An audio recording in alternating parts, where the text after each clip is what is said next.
Hello guys and welcome back to best car picks. കുറേ കാലത്തെ വാചകടിക്ക് ശേഷം നമ്മുടെ നിസാൻ അങ്ങനെ ഫൈനലി എക്സ്ട്രയിൽ ഇന്ത്യയിൽ അൺവെയിൽ ചെയ്തിരിക്കുകയാണ്. ഇപ്പോൾ ജസ്റ്റ് അൺവെയിൽ ചെയ്തിട്ടുള്ളൂ. പക്ഷേ 23 ജൂലൈക്കുള്ളിൽ അവർ ഇതിൻ്റെ പ്രൈസൊക്കെ പറയും. അതായത് പ്രോപ്പറായിട്ടുള്ള ഒരു ലോഞ്ച് തന്നെയാണ്. നമുക്ക് ആ ഒരു സമയമാകുമ്പോഴേക്കും ഈ വാഹനത്തിനെ കാണാൻ പറ്റുന്നത്. പക്ഷേ ഇപ്പോൾ താൽക്കാലികമായി ഇതിൻ്റെ അകത്ത് വരുന്ന ഫീച്ചേഴ്സ്, ഇതിൻ്റെ ഡിസൈൻ, അതുപോലെ എന്തൊക്കെയാണ് ഇതിൻ്റെ ഡയമെൻഷൻസ് തുടങ്ങിയ കാര്യങ്ങളെല്ലാം തന്നെ നമുക്ക് അറിയാൻ സാധിച്ചിട്ടുണ്ട്. അതും ഇന്ത്യൻ സ്പെക്ക് വണ്ടിയുടെ തന്നെയാണ് ഇപ്പം നമുക്കറിയാൻ പറ്റിയിരിക്കുന്നത്. കാരണം ഇതവർ അൺവെയിൽ ഓൾറെഡി ചെയ്തു കഴിഞ്ഞല്ലോ ഇന്ത്യയിൽ. എന്തായാലും ഡിസൈൻ വൈസ് നോക്കുകയാണെങ്കിൽ ഓൾറെഡി ഇൻ്റർനാഷണലി ഉള്ള ഒരു മോഡലിൻ്റെ ഡിസൈൻ തന്നെയാണ് അവരിവിടെയും കൊടുത്തിരിക്കുന്നത്. നമ്മളിപ്പോൾ ഫ്രണ്ടിൽ നോക്കുകയാണെങ്കിൽ ക്രോം ഗ്രില്ലാണ് ഇതിൻ്റെ അകത്ത് വരുന്നത്. ചില വേരിയൻസിൽ ഞാൻ ഡാർക്ക് ക്രോം കണ്ടു. പക്ഷേ അവർ മീഡിയ ഡ്രൈവിനൊക്കെ വിട്ട വണ്ടികളിലെല്ലാം തന്നെ ഷൈനി ക്രോം തന്നെയാണുള്ളത്. എന്തായാലും ഫ്രണ്ട് ഡിസൈനിലേക്ക് വരുമ്പം നമുക്കിവിടെ സ്പ്ലിറ്റ് ഹെഡ് ലാംപ്സ് ആണ് കിട്ടുന്നത്. ടോപ്പ് പോർഷനിലാണ് ഇതിൻ്റെ DRS ഇൻഡിക്കേറ്റേഴ്സും സംഭവങ്ങളൊക്കെ തന്നെ വരുന്നത്. അതിന് താഴേക്ക് വരികയാണെങ്കിൽ നമ്മുടെ മെയിൻ ഹെഡ് ലാംപ്സിൻ്റെ ഒരു അസംബ്ലി കൊടുത്തിട്ടുണ്ട്. സാധാരണ ഇപ്പോഴത്തെ വണ്ടികളിൽ വരുന്ന ആ ഒരു സെയിം ഡിസൈൻ തന്നെ. പക്ഷേ ഈ വണ്ടി 2021 ഇൻ്റർനാഷണലി വന്നത്. 2022 ആക്ച്വലി നിസാൻ ഇവിടെ അവർ കാണിച്ചതായിരുന്നു വണ്ടി. അതായത് ജസ്റ്റ് ഇത് കാണിച്ചു, പിന്നെ ജൂക്ക് കാണിച്ചു, കാഷ്കായ് കാണിച്ചു, അങ്ങനെ കുറച്ച് വണ്ടികൾ കാണിച്ചു. പക്ഷേ ലാസ്റ്റ് ഫൈനലായിട്ട് ഇപ്പോൾ 2 വർഷത്തിന് ശേഷം ഈ വണ്ടി മാത്രമേ വന്നിട്ടുള്ളൂ. ഫ്രണ്ടിൽ എന്തായാലും അത്രേ പറയാനുള്ളൂ. പിന്നെ അത് അത്യാവശ്യം നല്ല സൈസുള്ളൊരു വണ്ടിയാണ്. അതുകൊണ്ട് തന്നെ സൈഡിലേക്ക് വരുമ്പോൾ നമുക്ക് നല്ല ലെങ്ത് വരുന്നുണ്ട്. 4680 മില്ലിമീറ്റേഴ്സ്, അതായത് 4.7 മീറ്റേഴ്സോളമാണ് ഈ വാഹനത്തിൻ്റെ ലെങ്ത് വരുന്നത്. ഈവൻ വിഡ്ത്ത് ആണെങ്കിലും 1840 മില്ലിമീറ്റേഴ്സ് ഉണ്ട്. വീൽ ബേസും വളരെ കൂടുതലാണ്, 2.7 മീറ്റേഴ്സിന് മുകളിൽ, അതായത് 2705 മില്ലിമീറ്റേഴ്സിനടുത്ത് ഈ ഒരു വാഹനത്തിന് വീൽ ബേസും വരുന്നുണ്ട്. അപ്പോൾ നിങ്ങൾക്ക് മനസ്സിലായല്ലോ നല്ല വലിയ സൈസുള്ളൊരു വണ്ടി തന്നെയാണ് ഇത് എന്ന്. ഈ ഫോട്ടോസിലൊന്നും കാണുമ്പോൾ ചിലപ്പോൾ അത്ര സൈസ് തോന്നില്ലായിരിക്കും. പിന്നെ ഇതിൻ്റെ അകത്ത് ഒരു 20 ഇഞ്ച് വീൽസും കൊടുത്തിട്ടുണ്ട്. ഇതിപ്പം ഇതിൻ്റെ സൈസ് വരുന്ന 255, 45, അതുപോലെ R20s ആണ്.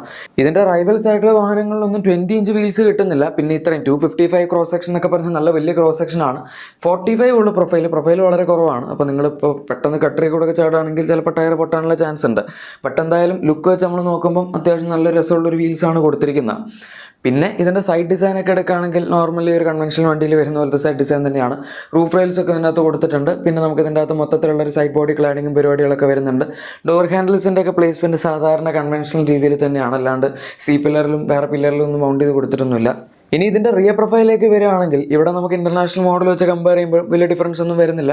ഇതിൻ്റെ ടെയിൽ ലാംപ്സ് ഒക്കെ ഇത്തിരി വലുതാണ്. സാധാരണ ഇപ്പോഴത്തെ വണ്ടികളിൽ കണക്റ്റഡ് ടെയിൽ ലാംപ്സ്, ഭയങ്കര സ്ലിക്ക് ടെയിൽ ലാംപ്സ് അങ്ങനെയൊക്കെയാണ്. ഇതിനകത്ത് കണക്റ്റഡ് ടെയിൽ ലാംപ്സ് ഇല്ല. ടെയിൽ ലാംപ്സിൻ്റെ സൈസും വലുതായതുകൊണ്ട് നമുക്ക് ഭയങ്കര മോഡേൺ ലുക്കിംഗ് വണ്ടി വരും തോന്നുന്നില്ല. പക്ഷേ ഏകദേശം ഒരു SUV-യുടെ ഒക്കെ ഒരു ഡിസൈൻ പോലൊക്കെ തന്നെയുണ്ട്. കാരണം ബാക്കൊക്കെ അത്യാവശ്യം നല്ല വലുപ്പമുണ്ട്. പിന്നെ അതിൻ്റെ ലോഡിംഗ് ലിപ്പ് ഭയങ്കര ഹൈ ആണ്. കാരണം വണ്ടിയുടെ ബാക്ക് അത്യാവശ്യം നന്നായിട്ട് പൊങ്ങിയാണ് ഇരിക്കുന്നത്. ഗ്രൗണ്ട് ക്ലിയറൻസും അത്യാവശ്യം നന്നായിട്ടുണ്ട്. 210 മില്ലിമീറ്റേഴ്സ് വരെ ഇതിന് മാക്സിമം വരുന്നുണ്ട്. അത് അത്യാവശ്യം റെസ്പെക്റ്റബിൾ ആയിട്ടുള്ള ഫിഗർ ആണ്. ഇനി അകത്തേക്ക് വരികയാണെങ്കിൽ ഈ വാഹനത്തിൽ ഇഷ്ടം പോലെ ഫീച്ചേഴ്സ് ഇവർ കൊടുത്തിട്ടുണ്ട്. ഇപ്പോൾ ഫോർ എക്സാമ്പിൾ ആദ്യം തന്നെ എൻ്റെ സ്റ്റിയറിംഗ് വീൽ എടുക്കുകയാണെങ്കിൽ നമ്മുടെ ഇവിടെയുള്ള നിസാൻ്റെ ഒരു വണ്ടിയിലും ഇങ്ങനത്തെ സ്റ്റിയറിംഗ് ഒന്നും വരുന്നില്ല. അവരുടെ ഇൻ്റർനാഷണലി ഉള്ള ഒരു സെയിം ഡിസൈനാണ് ഇവിടെയും കൊടുത്തിരിക്കുന്നത്. നമുക്ക് ഇതിൻ്റെ അകത്ത് steering mode controls, cruise control, അതുപോലെ leather wrapped steering wheel finish അങ്ങനെയൊക്കെ കിട്ടുന്നുണ്ട്. പിന്നെ 12.3 ഇഞ്ചോളം സൈസ് വരുന്ന ഒരു ഫുള്ളി ഡിജിറ്റൽ ആയിട്ടുള്ള ഇൻസ്ട്രുമെൻ്റ് ലിസ്റ്റ് ആണ് ഇതിനകത്ത് കൊടുത്തിരിക്കുന്നത്. ഈ വണ്ടിയിലുള്ള ഏറ്റവും വലിയ സ്ക്രീൻ അതാണ്. അപ്പോൾ നിങ്ങൾ വിചാരിക്കും ഇൻഫോടൈം സിസ്റ്റം വലുതായിരിക്കുന്നത്. പക്ഷേ ഇൻ്റർനാഷണലി അവർ ഇതുപോലെ 12.3 ഇഞ്ച് സൈസുള്ള ഇൻഫോടൈം സിസ്റ്റം കൊടുക്കുന്നുണ്ടെങ്കിലും നമുക്ക് ഇന്ത്യയിൽ കിട്ടിയിരിക്കുന്നത് ചെറിയ ഇൻഫോടൈം സിസ്റ്റം ആണ്. 8 ഇഞ്ച് സൈസേ ഉള്ളൂ. പക്ഷേ ആൻഡ്രോയിഡ് ഓട്ടോ, ആപ്പിൾ കാപ്പിളൊക്കെ അതിൻ്റെ അകത്ത് സപ്പോർട്ട് ചെയ്യുന്നുണ്ട്. പിന്നെ ഡ്യുവൽ സോൺ ഓട്ടോ AC ഒരു വാഹനത്തിൽ അവൈലബിൾ ആണ്. അതിന് പുറമെ നമുക്ക് ഡ്യുവൽ പെയിൻ പാനറോമിക് സൺറൂഫ് ഈ ഒരു വാഹനത്തിൽ അവൈലബിൾ ആണ്. ഇലക്ട്രോണിക് പാർക്കിംഗ് ബ്രേക്ക് വരുന്നുണ്ട്. പിന്നെ ഇതൊന്നും അല്ലാണ്ട് നമുക്ക് വയർലെസ് ചാർജിങ്, പിന്നെ പുഷ് ബട്ടൺ സ്റ്റാർട്ടാക്കി നോർമലി എല്ലാത്തിലുള്ളതാണ്. അങ്ങനത്തെ ബേസിക് ആയിട്ടുള്ള ഫീച്ചേഴ്സും അഡീഷണൽ ഇത്തരത്തിലുള്ള ഫീച്ചേഴ്സും ഒക്കെ തന്നെ ഒരു വാഹനത്തിൽ കിട്ടുന്നുണ്ട്. അപ്പോൾ എന്ന് വെച്ചാൽ ഫീച്ചേഴ്സിൻ്റെ കാര്യത്തിൽ നമുക്ക് പ്രശ്നങ്ങളൊന്നും പറയാനില്ല. പിന്നെ നേരത്തെ പറഞ്ഞ ആ വളരെ വലിയ സൈസുള്ള ഇൻഫോടൈം സിസ്റ്റം ഇതാണ്. 12.3 ഇഞ്ച് സൈസ് വരുന്ന ഇൻഫോടൈം സിസ്റ്റം അവർ ഇൻ്റർനാഷണലി അടുത്തൊരു ഫേസ് ലിഫ്റ്റിൽ കൊടുത്തു എന്ന് പറഞ്ഞില്ലേ, അതിൻ്റെ ഡിസൈൻ ഇങ്ങനെയാണ് വരുന്നത്.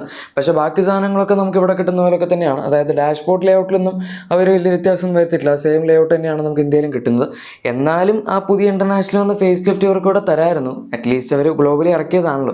അപ്പോൾ പിന്നെ നമുക്കത് കിട്ടേണ്ടതായിരുന്നു. ബട്ട് മിക്കവാറും പഴയ സ്റ്റോക്ക് എങ്ങനെയെങ്കിലും ക്ലിയർ ചെയ്യാമെന്ന് പറഞ്ഞൊരു ഉദ്ദേശത്തിലായിരിക്കും അവർ ഇന്ത്യയിൽ എക്സ്ട്രയിൽ ഇറക്കിയത്. പക്ഷേ അതുകൊണ്ട് നമുക്ക് ഈ പുതിയ ഏറ്റവും ലേറ്റസ്റ്റ് മോഡലും കിട്ടിയില്ല. സേഫ്റ്റി ഫീച്ചേഴ്സിൻ്റെ കാര്യത്തിൽ ഇവർ നന്നായിട്ട് നോക്കിയിട്ടുണ്ട്. അതായത് നമുക്ക് 7 air bags, ABS, CBD, traction control എന്ന് പറയേണ്ട എല്ലാ ഫീച്ചേഴ്സും ഇതിനകത്ത് അവൈലബിൾ ആണ്. പക്ഷേ ഒരു ചെറിയ പ്രശ്നമുണ്ട്. ഇതിനകത്ത് അഡ്വാൻസ്ഡ് ടയർ റെസിസ്റ്റൻസ് സിസ്റ്റം ഇല്ല. അത് ഈ ഒരു പ്രൈസ് പോയിന്റിൽ വരുന്ന വണ്ടികൾക്ക് തീർച്ചയായും ഇപ്പോൾ കൊടുക്കേണ്ട ഒരു സംവിധാനം തന്നെയാണ്. പിന്നെ നമ്മുടെ കോഡിയാക്കൊക്കെ ഇപ്പോൾ ഒരു ജനറേഷൻ അപ്ഡേറ്റ് ഡ്യൂ ആയി നിൽക്കുകയാണ്. അതിൻ്റെയൊക്കെ ടെസ്റ്റിംഗ് നടക്കുന്നുണ്ട് പുതിയ ജനറേഷൻ്റെ. ആ വണ്ടി വരുമ്പോൾ ഉറപ്പായിട്ടും അതിൻ്റെ അകത്ത് എഡാസ് ഒക്കെ ഉണ്ടാവും. പക്ഷേ ഇതിനും ഒരുപാട് വില കുറഞ്ഞ വണ്ടികൾക്ക് നമുക്കിപ്പോൾ അഡ്വാൻസ്ഡ് റെസിസ്റ്റൻസ് സിസ്റ്റം സിസ്റ്റം കിട്ടുന്നുണ്ട് എന്നുള്ള രീതിയിൽ നോക്കിക്കഴിഞ്ഞാൽ അവരത് തീർച്ചയായും സ്കിപ്പ് ചെയ്യാൻ പാടില്ലാത്തൊരു ഫീച്ചറായിരുന്നു. കാര്യമൊക്കെ ശരിയാണ്, നമുക്ക് ഇന്ത്യയിൽ അത് അങ്ങനെ ഒരുപാട് യൂസ് ചെയ്യാനൊന്നും പറ്റില്ല. എന്നാലും ഈ ഫീച്ചേഴ്സ് കൊടുക്കുന്നതിൻ്റെ ഭാഗമായിട്ട് കൊടുക്കുക എന്ന് പറയുന്നത് ഇപ്പോൾ ഒരു ഭയങ്കര ഇമ്പോർട്ടൻ്റ് ആയിട്ടുള്ള സംഭവമാണല്ലോ. ഇനി അതവിടെ നിൽക്കട്ടെ, ഇനി നമുക്ക് ബാക്കി കാര്യങ്ങളിലേക്ക് വരാം. കാരണം ഈ ബാക്കി കാര്യങ്ങൾ എന്ന് പറയുമ്പോൾ അത് കുറച്ച് ഇമ്പോർട്ടൻ്റ് ആണ്.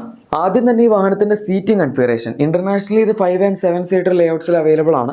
പക്ഷേ നമുക്ക് ഇന്ത്യയിൽ അങ്ങനെ 2 കൺഫിഗറേഷൻ ഒന്നും ഇല്ല. 7 സീറ്റർ ലേഔട്ടിൽ മാത്രമാണ് ഇവിടെ കിട്ടുന്നത്. പിന്നെ സീറ്റ്സ് ആണെങ്കിലും ഫാബ്രിക് ഫിനിഷിലാണ് വരുന്നത്. അതെന്തുകൊണ്ട് അങ്ങനെ ചെയ്തെന്ന് എനിക്കറിയില്ല. ഇതിൻ്റെ തേർഡ് റോ ഒക്കെ കംപ്ലീറ്റ്ലി ഫാബ്രിക് ആണ്. പിന്നെ നമുക്ക് ഇതിനകത്ത് ബാക്കിലത്തെ റോസ് എല്ലാം അപ്പാണെങ്കിൽ വളരെ വലിയ ബൂട്ട് സ്പേസ് ഒന്നും കിട്ടില്ല. ജസ്റ്റ് സഫീഷ്യൻ്റ് എന്ന് പറയാൻ പറ്റില്ല, കുറച്ചും കൂടി സഫീഷ്യൻ്റ് താഴത്തുള്ള ബൂട്ട് സ്പേസേ കിട്ടുള്ളൂ. പക്ഷേ എന്തായാലും ബാക്കിലത്തെ സീറ്റിന് വലിയ ഹെഡ് റെസ്റ്റ് ഒക്കെ ഉണ്ട്. എന്നാലും എനിക്ക് അതിൻ്റെ റിക്ലൈൻ, അതായത് നമ്മൾ ചാരുന്ന ആ ഒരു പോർഷൻ ഭയങ്കര ചെറുതായിട്ട് തോന്നി. ഹെഡ് റെസ്റ്റ് സംഭവം ഭയങ്കര വലുതാണെങ്കിലും നമ്മൾ ചാരിയിരിക്കുന്ന പോർഷൻ അത്യാവശ്യം ഹൈറ്റ് വേണമായിരുന്നു എന്നെനിക്ക് തോന്നി. ഇനി എഞ്ചിൻ്റെ കാര്യത്തിലേക്ക് വരികയാണെങ്കിൽ അവിടെ ചിലപ്പോൾ നിങ്ങൾ ചെറുതായിട്ട് ഒന്ന് ഞെട്ടാനുള്ള ചാൻസ് ഉണ്ട്. കാരണം നമുക്കിതിൻ്റെ അകത്ത് കിട്ടുന്നത് 1.5 ലിറ്റർ 3 സിലിണ്ടർ ടർബോ പെട്രോൾ എഞ്ചിനാണ്. ഇപ്പോൾ പറഞ്ഞു വരുമ്പം ഇത് ഭയങ്കര വലിയ സംഭവമായിട്ട് തോന്നില്ല, പക്ഷേ 1.5 ലിറ്റർ എഞ്ചിൻ ആണെങ്കിലും 163 PS 300 Nm ടോർക്കൊക്കെ കിട്ടുന്നുണ്ട്.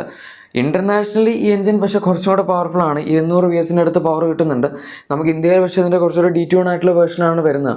വേണ്ടായിരുന്നു, അറ്റ്ലീസ്റ്റ് 200 bhp എങ്കിലും കൊടുക്കായിരുന്നു. കാരണം അറ്റ്ലീസ്റ്റ് ഇപ്പോൾ 3 സിലിണ്ടർ എഞ്ചിനാണ് എന്നൊക്കെ പറഞ്ഞിട്ട് കാര്യമൊന്നുമില്ല. ഈ സെഗ്മെൻറ്റിൽ വരുന്ന മറ്റുള്ള വണ്ടികൾ എടുക്കുകയാണെങ്കിൽ ഇപ്പോൾ കോഡിയാക്കോ അല്ലെങ്കിൽ ടിഗ്വാനോ ഇതെല്ലാം 2 ലിറ്റർ TSIയിലാണ് വരുന്നത്. അത് ഭയങ്കര ഫാസ്റ്റാണ്. എൻ്റെ കൂടെ DSG ഗിയർ ബോക്സും കൂടെയാണുള്ളത്. ഈ വണ്ടിയിൽ പക്ഷേ ഈ 1.5 ലിറ്റർ ടർബോയുടെ കൂടെ അവർ കൊടുത്തിരിക്കുന്ന CVT ഗിയർ ബോക്സ് ആണ്. അത് അത്യാവശ്യം റബ്ബർ ബാൻഡ് എഫക്റ്റ് ഉണ്ടാക്കാനായിട്ട് അറിയപ്പെട്ടിരിക്കുന്ന ഒരു ഗിയർ ബോക്സ് കൂടിയാണ്. പിന്നെ എഞ്ചിൻസിൽ ഉണ്ടാക്കുന്ന അത്രയും റബ്ബർ ബാൻഡ് എഫക്റ്റ് ഉണ്ടാക്കില്ലായിരിക്കും. കാരണം ടർബോ പെട്രോൾസിൽ പൊതുവെ ഒരു ഇത്തിരിയും കൂടെ കണ്ടെയ്ൻ ചെയ്യാൻ അതിന് പറ്റാറുണ്ട്. എന്നിരുന്നാൽ കൂടി മറ്റുള്ള വണ്ടിയിൽ ഈവൻ നമ്മൾ ട്യൂസോൺ എടുക്കുകയാണെങ്കിൽ പോലും അതിൻ്റെ അകത്ത് 2 ലിറ്റർ ഡീസൽ 2 ലിറ്റർ പെട്രോളൊക്കെയാണ് കിട്ടുന്നത്. അത് വെച്ച് നോക്കുമ്പോൾ ഈ വണ്ടി ഭയങ്കര അണ്ടർപവേർഡ് എന്ന് തന്നെ പറയേണ്ടി വരും. അറ്റ്ലീസ്റ്റ് 190 to 200 bhp ഒക്കെ ഈ ഒരു പ്രൈസ് പോയിന്റിൽ തീർച്ചയായും കൊടുക്കേണ്ടതാണ്. പിന്നെ വേറൊരു പ്രശ്നം, ഇതിൻ്റെ അകത്ത് ഇൻ്റർനാഷണലി നമുക്ക് ഓൾ വീൽ ഡ്രൈവ് ഒക്കെ അവൈലബിൾ ആണെങ്കിലും ഇന്ത്യയിൽ അവരത് കൊടുത്തിട്ടില്ല, മൊത്തമായിട്ട് സ്കിപ്പ് ചെയ്തിട്ടുണ്ട്. ഓൾ വീൽ ഡ്രൈവ് പോട്ടെ, ഇൻ്റർനാഷണലി ഇതിൻ്റെ അകത്ത് ഹൈബ്രിഡ് പവർ ട്രെയിൻ ഒക്കെ അവൈലബിൾ ആണ്, സെൽഫ് ചാർജിങ് ഹൈബ്രിഡ് ആണ്. അതും അവർ ഇന്ത്യയിൽ കൊടുത്തിട്ടില്ല. അറ്റ്ലീസ്റ്റ് ഈ ഒരു ഹൈ പ്രൈസ് പോയിന്റിൽ വരുന്ന വണ്ടിയിൽ തീർച്ചയായും അവർ ഹൈബ്രിഡ് ഓപ്ഷനൊക്കെ കൊടുക്കേണ്ടതായിരുന്നു. സംഭവം അത് കൊടുത്തു കഴിഞ്ഞാൽ വില കൂടുമെന്നാണ് അവർ പറഞ്ഞത്. ഇപ്പോൾ പക്ഷേ ഭയങ്കര ചീപ്പായിട്ടൊന്നല്ല വരാൻ പോകുന്നത്. ഈ വണ്ടി CBU ആയിട്ടാണ് ഇന്ത്യയിൽ അവർ കൊണ്ടുവരാൻ ഉദ്ദേശിക്കുന്നത്. CBU എന്ന് പറഞ്ഞാൽ അറിയാലോ, കംപ്ലീറ്റ്ലി ബിൽഡപ്പ് യൂണിറ്റ് ആണ്. എന്ന് വെച്ചാൽ ഇവിടെ കൊണ്ടുവന്ന് അസംബിൾ ചെയ്യുന്ന പരിപാടിയൊന്നുമില്ല. പുറത്തുനിന്ന് വണ്ടി അങ്ങനെ തന്നെ എടുത്തിട്ട് ഇന്ത്യയിൽ കൊണ്ടുവരാനുള്ള പരിപാടിയാണ് അവർക്ക്. അതിൽ 100% ഇമ്പോർട്ട് ഡ്യൂട്ടിയാണ് വരുന്നത്. അതായത് പുറത്ത് വണ്ടി ഇപ്പോൾ 20 ലക്ഷം രൂപയാണെങ്കിൽ ഇവിടെ വരുമ്പോൾ അതിന് ഡബിൾ ടാക്സ് കൊടുക്കണം, 40 ലക്ഷം രൂപയാകും. പ്ലസ് ഡീലേഴ്സിൻ്റെ ബെനിഫിറ്റ്, അതുപോലെ നമ്മുടെ കമ്പനിയുടെ ലാഭം എല്ലാം കൂടെ കൂട്ടി ഒരു 50 ലക്ഷം രൂപയ്ക്കായിരിക്കും ഇത് വരുന്നത്. അതെ, ഇതിൻ്റെ എസ്റ്റിമേറ്റഡ് പ്രൈസ് ഇപ്പോൾ നമുക്ക് പറയാൻ പറ്റുന്നത് 40 to 45 ഓർ മാക്സിമം 50 lakhs അടുത്ത് വരെ വരുമെന്നാണ്. ഈ ഒരു പ്രൈസ് പോയിന്റിലാണ് ഈ വണ്ടി ശരിക്കും വരുന്നതെങ്കിൽ എനിക്ക് തോന്നുന്നില്ല ഇതാരെങ്കിലുമൊക്കെ വാങ്ങുന്ന. അറ്റ്ലീസ്റ്റ് ഏറ്റവും ബെയർ മിനിമമായിട്ട് 40 ഇറക്കണം. അതിലും താഴേക്ക് പോകണമെങ്കിൽ കുഴപ്പമില്ല, പക്ഷേ അതിൽ മുകളിലേക്ക് വരികയാണെങ്കിൽ പണി പാളും. കാരണം ആ സെയിം പ്രൈസ് പോയിന്റിലാണ് കോഡിയാക്ക് എടുക്കുന്നത്. ഈവൻ ഏകദേശം ആ സെയിം പ്രൈസ് പോയിന്റിൽ നമുക്ക് ഗ്ലോസ്റ്റർ വരെ കിട്ടും. പിന്നെ ഫോർച്യൂണറിൻ്റെ ബേസിക് വേരിയൻസ് ഒക്കെ കിട്ടുന്നുണ്ട്. അപ്പോൾ അങ്ങനെ നിൽക്കുന്ന സമയത്ത് ആരും ഈ ഒരു വണ്ടിയൊന്നും എടുക്കില്ലല്ലോ. കാണാനൊക്കെ ഇതിന് സൈസ് ഉണ്ടെങ്കിലും ഇത് കുറച്ച് അണ്ടർപവേർഡ് ആണ്. പിന്നെ നമ്മളൊക്കെ മൊത്തത്തിൽ നോക്കുകയാണെങ്കിൽ അത്രയുള്ള ഒരു എന്താ പറയുന്നത് ബ്രാൻഡ് വാല്യൂ ഈ വാഹനത്തിനുണ്ടെന്ന് പറയാൻ പറ്റില്ല. ഇതിന് നമുക്ക് പണ്ട് first generation second generation X-Trail ഇന്ത്യയിൽ വന്നിട്ടുള്ളതാണ്. പക്ഷേ അതൊക്കെ വളരെ വലിയ ഫ്ലോപ്പുകളായിരുന്നു. അതുകൊണ്ടായിരിക്കും അവർ തേർഡ് ജനറേഷൻ പിന്നെ ഇന്ത്യയിലോട്ട് കൊണ്ടുവരേണ്ടിരുന്നത്. ഇപ്പോൾ ഈ വണ്ടി ഇവർ കൊണ്ടുവരുന്നത് തന്നെ എനിക്ക് പേഴ്സണലി തോന്നിയിട്ടുള്ള എന്താണെന്ന് വെച്ചാൽ, ഇപ്പോൾ മാഗ്നൈറ്റ് എടുത്ത ആൾക്കാർക്ക് ഈ നിസാൻ ഇപ്പോൾ ഇന്ത്യയൊന്നും വിട്ട് പോകുന്നില്ല എന്ന് തോന്നിപ്പിക്കാനുള്ളൊരു നീക്കമായിരിക്കും. കാരണം ഇപ്പോൾ ഒരു പുതിയൊരു വണ്ടി ഇറക്കില്ല, അപ്പോൾ ഇനി പുതിയ കസ്റ്റമേഴ്സിനെ മാഗ്നൈറ്റിലേക്ക് അട്രാക്ട് ചെയ്യിപ്പിക്കുക എന്ന് പറയുന്നൊരു സംഭവം അവർക്ക് ചെയ്യാം. അല്ലെങ്കിൽ ഇപ്പോൾ കുറേ കാലമായിട്ട് അനക്കമൊന്നുമില്ല, 2-3 വർഷമായിട്ട് വെറുതെ അവിടെ ഇരിക്കുകയാണ് എന്ന് പറയുമ്പോൾ ആൾക്കാർക്ക് എങ്ങാനും ഇവർ നിർത്തി പോകുമോ എന്നുള്ളൊരു പേടി വരുമല്ലോ. അത് ഇല്ലാണ്ടിരിക്കാനായിരിക്കാം ഈ ഒരു പരിപാടിയൊക്കെ ചെയ്തിരിക്കുന്നത്. എന്തായാലും അടുത്ത വർഷം ഇവരുടെ പുതിയ ഡസ്റ്റർ ബേസ്ഡ് ആയിട്ടുള്ള SUV വരും. അപ്പോൾ കാര്യങ്ങളൊക്കെ ഒന്നുകൂടെ കലങ്ങി തെളിയും. ഗൈസ്, അപ്പോൾ വീഡിയോ ഇഷ്ടപ്പെട്ടെങ്കിൽ ലൈക്കും സബ്സ്ക്രൈബും ഷെയറും ഒക്കെ ചെയ്യുക. മറ്റൊരു വീഡിയോയിൽ നമുക്ക് കാണാം. Thank you for watching and good bye.